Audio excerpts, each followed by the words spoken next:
Muy buenas noches, que Dios los bendiga a cada uno de ustedes. Eh, Quiero que me acompañen en sus Biblias al libro de Apocalipsis. Hoy entramos a un nuevo capítulo. Estamos directamente topando un tema de suma importancia, creo que para cada uno de nosotros. Sin embargo, es necesario ir al texto bíblico para analizar lo que Dios nos quiere decir a cada uno de nosotros.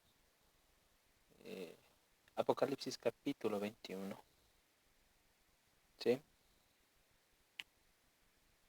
Vamos a dar lectura solo de 2 versos. Entonces, esta enseñanza va a ser de 2 versos. ¿Sí? Vamos a masticar poco a poco.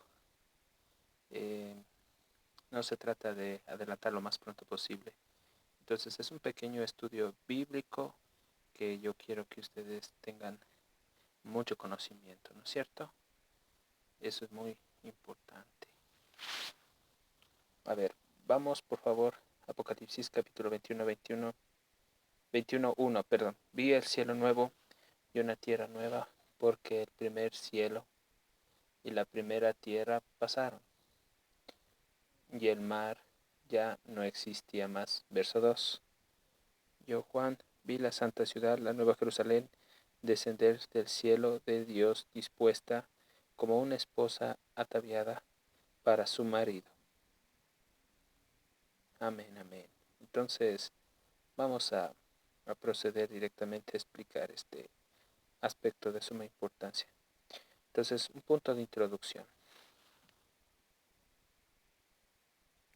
Tomemos en cuenta que el apóstol Juan, a lo largo de todo este libro de Apocalipsis, ¿sí?, ha tenido él una experiencia que ningún hombre la ha tenido, y él la tuvo. Sin embargo, esta experiencia fue real, fue vivida por él, y él la pudo experimentar. Y él no solo lo transmitió directamente a la iglesia de hace 2000 años, sino hoy en día. Sin embargo, hay que tomar en cuenta que todos aquellos que son redimidos por Dios, y hablamos directamente de redimidos, aquellos que han sido tomados por el Señor, ¿no?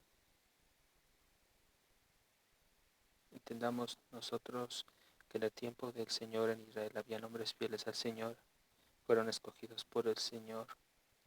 En el antiguo pacto ellos tenían un deseo. ¿Y el deseo cuál era?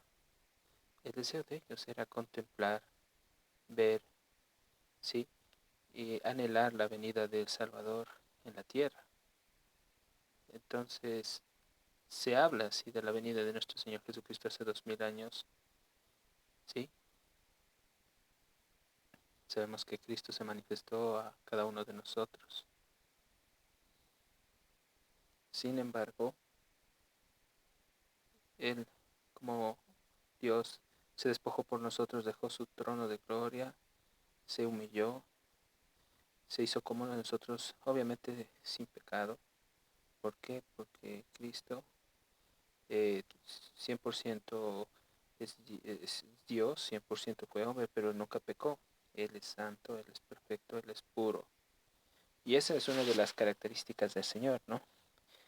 Entonces, siempre ha habido el anhelo de cada uno de nosotros como cristianos de tratar de agradarle al Señor y de buscarle al Señor. En el antiguo pacto, los siervos anhelaban ver ese día glorioso de nuestro Señor Jesucristo. Ahora nosotros, como iglesia, durante todo este tiempo no hemos anhelado la venida del Señor, porque yo creo que cada uno de nosotros como cristianos estamos desesperados, anhelando la venida del Señor, la segunda venida de Cristo. Hay una angustia sana en el corazón de la venida del creyente, de contemplar, de anhelar la venida de Dios. Ya son 2000 años. Entonces, el pueblo de Dios, el verdadero pueblo de Dios, ha estado preocupado principalmente por el cielo, no por las cosas de este mundo. No está atado por las cosas de este mundo. Nosotros como hijos de Dios hemos sido engendrados por Dios No estamos empecinados, centrados en buscar establecer un orden en esta vida por medio de las cosas que nos rodean. Nosotros como cristianos estamos centrados en Cristo, en el galardón. No estamos atados a la tierra. Dice la Escritura que nosotros somos extranjeros y peregrinos. Estamos aquí simplemente de pasada. Entonces, yo creo que tenemos una patria mejor y esa patria es celestial, ¿no? Ahora, a lo largo de la Escritura, en el antiguo pacto, David, por ejemplo, él anhelaba con todo su corazón estar en la presencia de Dios. Algunos salmos lo dicen. Por ejemplo, vamos al Salmo 16, ¿sí? Eh, vamos al Salmo capítulo 16, ¿sí? Aquí en los Salmos nosotros podemos contemplar el deseo ferviente, anhelante que tenía David, obviamente por estar en la presencia del Señor. El Salmo capítulo 16, el verso 11 dice el Señor: me mostrarás la senda de la vida, en tu presencia hay plenitud de gozo, delicias a tu diestra para siempre. Obviamente nosotros sabemos que es omnipresente, Él está en todo lugar, sí, esto es verdad. Él está con nosotros, pero también hay un anhelo en el corazón del creyente. David anhelaba no solo la presencia espiritual de Dios, eh, él anhelaba en sí la presencia física de Dios. Yo creo que nosotros también como cristianos anhelamos la presencia física de nuestro Señor Jesucristo, ¿no? ¿Usted cree que algún día lo vamos a ver al Señor? Yo estoy convencido de que sí. Ujú. Ahora, vamos a otro salmo, Salmo 42. Este salmo es uno de los salmos conocidos por la iglesia. Muchos incluso este versículo se lo saben de memoria. Aquí vemos una figura en la que directamente vemos a un animalito que está tan cansado, tan sediento, que busca el agua. Y David usa esta figura para referirse al anhelo, al deseo que el Hijo de Dios debe de tener de Cristo Jesús, de su venida. Salmo capítulo 42, del verso 1 al 2, dice: como el siervo brama por las corrientes de las aguas, así clama, oh Dios, por ti mi alma. Mi alma tiene sed del Dios vivo. ¿Cuándo vendré y me presentaré delante de Dios? David está diciendo aquí que él anhelaba estar en la presencia, física con el Señor, ¿sí? Con Dios. Salmos de 33, vamos más adelante. Ahora simplemente estamos haciendo un, un recorrido en estos versos para que ustedes se den cuenta que la Biblia directamente se estudia con la Biblia, ¿no? Y habían también en el antiguo pacto ciertos profetas que anhelaban la presencia de Dios. Yo puse como ejemplo David, ¿no? Para ver que él tenía ese anhelo de las cosas de Dios. Otro verso de la Biblia en los Salmos dice: ¿a quién tengo yo en los cielos sino a ti? Y fuera de ti nada deseo yo en la tierra. Vemos aquí que esta expresión es un escrito poético de parte de David, pero aquí nosotros lo que vemos es una hipérbole en la expresión bíblica. No es una exageración que David está aplicando aquí, sino que habla de un deseo que no nace de un deseo solo humano, natural, sino esto es espiritual. Por eso en esa parte de la Biblia dice: mi carne y mi corazón desfallece, dice, ¿no? En ese salmo. Pero dice aquí: más la roca de mi corazón, y Dios es Dios para siempre. Entonces, estos versos están demostrando, mis queridos hermanos, que todo verdadero siervo de Dios tiene ese anhelo de Dios, de contemplar a Dios.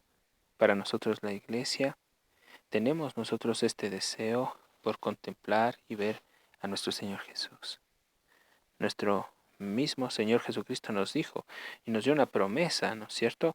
Cuando vamos a Mateo 5, cuando habla del sermón del monte y dice, dichosos, gozosos, extremadamente felices, los de limpio corazón, porque ellos verán a Dios. Esta palabra verán no está en el tiempo presente, sino está en el tiempo futuro, ¿sí? Dice verán. Entonces la pregunta es, ¿ya se cumplió esto de que nosotros hemos visto a Jesús? No, no, mis queridos hermanos, pero sabemos que un día se cumplirá. Dice la escritura, Mateo 5, ¿no? 3, bienaventurados los de limpio corazón, porque ellos verán a Dios. Pablo también a los hermanos de Colosas les hablaba de una realidad, ahora hablando del Nuevo Testamento. Pablo les estaba diciendo a ellos que si ellos estaban en este mundo, no debían poner la mira en las cosas de este mundo, sino en las cosas celestiales. Vamos a Colosenses, por favor, por un momento. Colosenses, capítulo 3, verso 1. Y mire lo que dice Pablo, lo que les comparte obviamente el apóstol Pablo a los hermanos que estaban en Colosas. Si pues habéis resucitado con Cristo, buscad las cosas de arriba, donde está Cristo sentado a la diestra de Dios. ¿Qué vemos nosotros aquí? Vemos un deseo que hay en el corazón de Pablo y que quería transmitirlos a la iglesia y en Colosas. Y él les estaba diciendo, busquen, pongan toda su atención a las cosas de arriba, a las cosas celestiales. Obviamente, más adelante vamos a analizar este aspecto, ¿no? Ahora, cuando se habla de las cosas de arriba, hay una perspectiva bíblica, ¿no? Que es de suma importancia. Pablo les está diciendo, busquen las cosas que están arriba. Cuando tienen que ver con las cosas de arriba, se refiere directamente con Dios, con las riquezas de Dios, con el reino de Dios. Dice donde está Cristo sentada a la diestra de Dios. Poned la mira en las cosas, nuevamente noten esta palabra, poned la mira en las cosas de arriba, no en las de la tierra, porque habéis muerto y vuestra vida está escondida con Cristo en Dios. Hay una esperanza, amados hermanos, que no avergüenza, como dice Romanos 5:5. El amor de Dios ha sido derramado por nuestros corazones, por el Espíritu Santo. Si el Espíritu Santo está en nosotros, hay una esperanza. Y esta esperanza estará hasta cuando el Señor venga, amados hermanos. El verso 4 dice, cuando Cristo, vuestra vida, se manifieste, entonces vosotros también seréis manifestados con Él en gloria. Precioso versículo. Entonces, amados hermanos, aquí en este mundo, esto no es el fin del cristianismo. Solo debemos saber que esto es temporal, ¿no es cierto? Nuestra verdadera morada, la morada eterna, está en el cielo. Por eso nosotros damos esta introducción para empezar a hablar de los cielos nuevos, de la tierra nueva, que describe obviamente Apocalipsis, ¿no? Capítulo 21. Amados hermanos, el cielo, muchas personas han hecho del cielo una imagen en su mente de cómo va a ser en el cielo, pero nosotros no nos vamos a ir a la imagen que hacemos en nuestra mente, sino a lo que dice la palabra de Dios. La palabra de Dios nos hace entender que ese lugar, el cielo, es un lugar real, es un lugar físico, donde está obviamente el trono de Dios, donde está Cristo centrado a la diestra de Dios, donde están todos los millones de ángeles, donde están dándole la gloria y la honra. Sin embargo, en el antiguo pacto, Isaías pudo observar directamente, palpar algo de la grandeza de la gloria de Dios. Un día nosotros vamos a palpar esa gloria eterna, mis queridos hermanos. Entonces, el cielo es un lugar real, ¿no? Y no es en sí un estado espiritual de la conciencia, no, no. A veces muchos dicen, el cielo simplemente es una creación del hombre. No, el cielo no es un lugar espiritual, el cielo es un lugar físico, un lugar real. Ahora, ¿por qué se hace evidente de que el cielo tiene que ser un lugar físico? ¿Quiénes fueron a ese lugar? Vamos, por ejemplo, al antiguo pacto, habían ciertos personajes de Dios, por ejemplo, cuando el Señor se los llevó personalmente. Uno de ellos fue Enoc. Génesis 5 dice que él caminó con Dios, Enoc, y se lo llevó. Otra persona también que nosotros vemos, otro profeta, fue Elías, ¿no es cierto? Cuando nosotros vemos Segunda de Reyes, por ejemplo, habla de un acontecimiento. Dice que él no pudo ver muerte, sino que él fue trasladado a la presencia de Dios y nuestro mismo Señor Jesucristo. Aquel que Tomás el incrédulo, ¿se acuerdan ustedes? Él no creía que Jesús había resucitado. Sin embargo, cuando se les apareció a los discípulos, él dijo que meta su mano en el costado. Él pudo palpar ese cuerpo físico que era del Señor glorificado, ¿no es cierto? Ahora, el mismo cuerpo que fue ascendido, conforme lo describe la Escritura, ¿sí? En Hechos capítulo 1:9, cuando dice que el Señor ascendió a los cielos. Sin embargo, Él se ascendió con un cuerpo físico glorificado. Tiene obviamente que haber un lugar físico donde ellos están. Sí, y desde ese lugar Dios nos está observando. Él sabe todas las cosas. Hechos capítulo 1:9, para confirmar directamente lo que yo les estaba compartiendo. Vamos un ratito a la Biblia. Sí, esto es muy importante para poder entender este aspecto. Y habiendo dicho, dice la Biblia, estas cosas viéndolo ellos, fue alzado, es decir, Cristo fue alzado y lo recibió en una nube, ¿sí? Y se ocultaron de sus ojos. El verso 10 dice, ellos con los ojos puestos en el cielo, entre tanto se iba, he aquí se pusieron junto a ellos dos varones con vestiduras blancas. Y el verso 11 dice, los cuales también les dijeron, varones galileos, ¿por qué estáis mirando en el cielo? Este mismo Jesús que ha sido tomado de vosotros al cielo, así vendrá como le habéis visto ir al cielo. ¿Se cumplirá, hermanos, esto? Sí, sí, mis amados hermanos. El Señor está cerca, el Señor viene, Él está cerca. Sabemos que esto es real, que esto es verdad. Muchos no lo quieren creer, pero esto es real. Ahora, podría decirles algo, mis queridos hermanos, aún como promesa de parte de Dios para nosotros la iglesia. El escritor de Hebreos, uno de los versos que nosotros vemos, dice, cuando vamos a Hebreos 12, verso 1, 2, dice las escrituras. Vamos a Hebreos, ¿no? Capítulo 12. Y la palabra dice, por tanto, nosotros también, teniendo en derredor nuestra tan grande nube de testigos, despojémonos de todo peso y de todo pecado que nos asedia, y corramos con paciencia la carrera que tenemos por delante. Y esto me gusta. ¿Cómo podemos correr, hermanos, la carrera cristiana? Puesto los ojos en Jesús.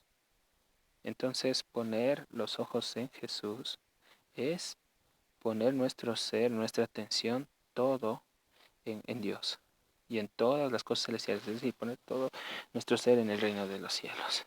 Sin embargo, amados hermanos, Dios, ustedes saben, ¿no? Dios nos dio una promesa, Él subió, ascendió, fue a preparar una morada no solo para los discípulos, sino también para nosotros. ¿Sabía que Cristo tiene preparado una morada celestial para cada uno de nosotros? Sí, Él tiene preparado una morada celestial.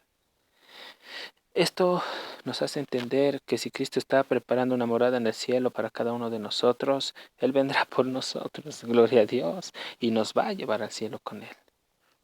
Esto es una realidad. Juan capítulo 14. Vamos un ratito en la palabra. Vamos al Evangelio de San Juan, capítulo 14, ¿sí? Verso 2 y verso 3, la palabra del Señor dice lo siguiente. Jesús les decía lo siguiente a los discípulos. Ahora, en este lenguaje, ustedes tomarse en cuenta que los discípulos estaban preocupados, como cargados, pero estas palabras que Jesús les habló, los animó, ¿no? Y eso también no solo se dio con los discípulos, sino también con nosotros. Pero Jesús les dice a ellos, desde el 1, no se turbe vuestro corazón, crean en Dios, crean también en mí, en la casa de mi Padre, muchas moradas hay.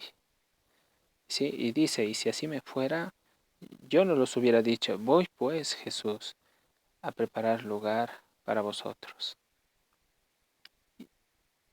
Y si me fuese y os preparara el lugar, ¿sí? Y gloria a Dios por lo que dice. Vendré otra vez. Amén. Aleluya, porque Él vendrá nuevamente, hermanos. Y os tomaré a mí mismos para que donde yo estoy, vosotros también estéis. Esta es una promesa de Dios, mis amados hermanos. Ujú.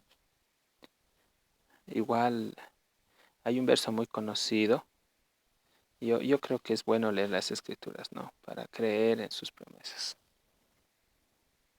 Todo esto es previo a que iniciemos otro estudio, ¿no? Que vamos a analizarlo más adelante. Pero volviendo a esto, nuestro corazón debe de estar anclado, debe de estar inclinado, debe de estar buscando de una forma ferviente a Cristo, mucho más ahora, cuando vemos que todo este mundo está en oscuridad, está en tinieblas, está colapsando, está en declive moral, social, político, en todas las áreas. Primera de Tesalonicenses, hay una promesa que Dios les habló también a los hermanos allí en Tesalónica y que también se la transmitió para nosotros como cristianos. Primera de Tesalonicenses 4, vamos a leer el verso 16. ¿Sí? Vamos a Primera de Tesalonicenses 4, verso 16, ¿no? Ahora a ver, busquémosle. Y dice la palabra, porque el Señor mismo, con voz de mando, con voz de arcángel y con trompeta de Dios, descenderá del cielo, y los muertos en Cristo resucitarán primero. Luego nosotros, los que vivimos, los que hayamos quedado, seremos arrebatados juntamente con ellos en las nubes, para recibir al Señor en el aire, y así estaremos con Él siempre, ¿no? Siempre, dice ahí, con el Señor. Hermano, esto en esta noche no solo es teórico, esto es afirmar el corazón de cada uno de nosotros en la iglesia, en la palabra, en las promesas de Dios. Si Dios nos está diciendo que siempre vamos a estar con Él, es así. Debemos creer. Ahora nosotros no anhelamos ese día, no anhelamos buscar de Dios. Yo creo que deberíamos de hacerlo, mis amados hermanos. Si hoy el Señor viene, sabemos que vamos a estar con Él. Igual, debemos estar preparados las 24 horas, todos los días, constantemente, practicando la santidad delante de Dios. Ahora, esto no se trata solo de un día de reunión, de un día domingo, de un día lunes, de un día jueves. No, no, esto es de todos los días.